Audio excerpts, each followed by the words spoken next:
We continue our coverage tonight, joined by Ray Shea, a former SWAT commander with the San Diego Police Department with more than 2 decades of experience. Ray, I want to thank you for joining us. You have intimate knowledge of the level of security that's needed for an event like this. What is it like behind the scenes to make sure the president and all those other top officials, all in the same room, are protected? Well, behind the scenes, you have a high level of communication, which is the most important thing. You have the local, state, and federal officers that are all working together on separate comm channels. They have one single comm channel if something like this occurs, to get the information out very quickly to everybody involved, because you want to make sure they know about the threat, they know the direction it's coming. And as you can see, the United States Secret Service very quickly formed a human shield around the president and the First Lady.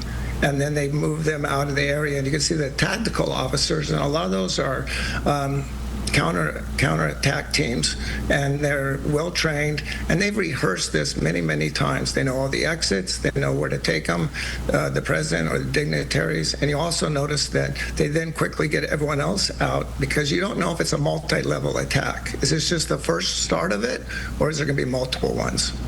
Yeah, and as we've heard from reporters who have gone on air for their respective networks to talk about what they experienced in that room, many of them said in those initial moments they weren't sure what was going on, because at the front of the room you couldn't necessarily hear the gunshots that rang out. What does that tell you about the swiftness of this response and the immediacy of it? And what is your take from all of those agencies coming together in this fashion so quickly? Well, first of all, it makes me proud of law enforcement, because whether you're a street officer, a police officer, law enforcement, FBI, United States Secret Service, when people hear gunshots, they go down or they go away. While cops, they move towards the threat, they want to aggress the threat, and they're putting themselves between them and the people they're protecting, which is everyone in that room. And the man evidently had a shotgun, he had another handgun and knives. If he could have breached that door, that area is very packed. As you look in there, there's hundreds and hundreds of people in a very small area, very difficult for them to evacuate.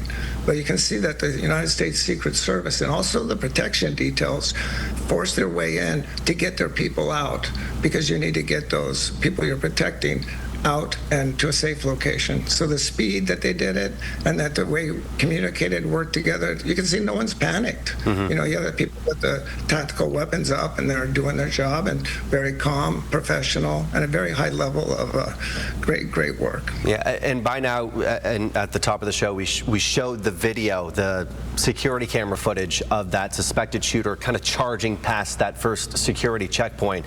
It's now being reported, investigators believe the suspected shooter was a guest staying at the hotel, and that appears to be how he was even in the hotel at the time of this event.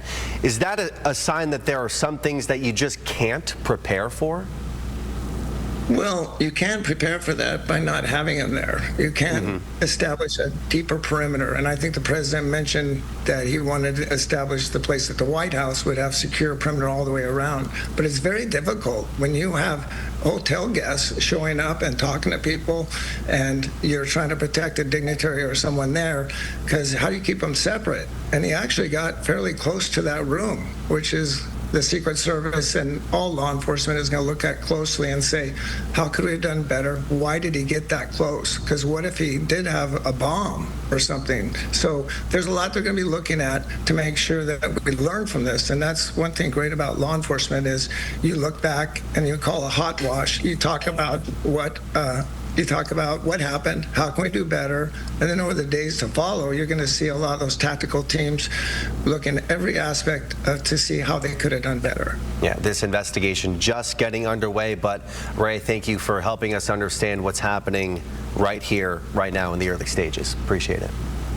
You're welcome, Max. Thank you.